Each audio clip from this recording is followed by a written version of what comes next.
একদিন রেশমের ফিতা দিয়ে আমার যে চিঠিখানা রেখেছিলে বেঁধে, আমার বুকের সাথে যেন আছি, তুমিও মসলিন যেন পশমের তুমি।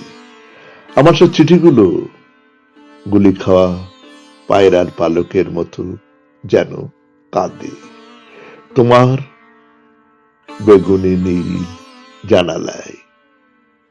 এই ক্লান্ত জীবনের শেষ মরুভূমি ফুরাইয়েছি, এই বুঝি স্থির হলো।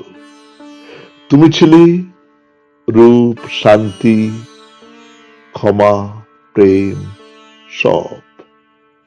অনেক লিখেছি তাই, হৃদয়ের ভাষা ছিল সেদিন শিশুর ঝুমঝুমি।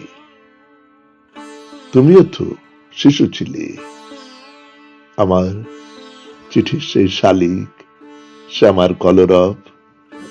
তাই ভালোবেসেছি যে জ্ঞান তবু বেড়ে ওঠে। রেশমের ফিতা খুলে তাই গালে হাত দিয়ে তুমি ব্যথা নয়, মৃত্যু নয়, জীবন করেছ অনুভব। নতুন জীবন, আহা!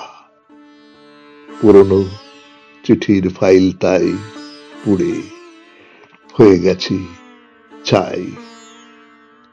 কোনো ব্যথিতাকে এখন অনেক রাতে বিছানা পেয়েছ, নরম আধার ঘর, শান্তি, নিস্তব্ধতা। এখন ভেবো না কোনো কথা, এখন শোনো না কোনো স্বর। রক্তাক্ত হৃদয় মুছি ঘুমের ভিতর, রজনীগন্ধার মতো মুদে থাকো। নমস্কার। শুনলেন কবিতা ছায়া আবছায়া থেকে, কলমে কবি জীবনানন্দ দাশ।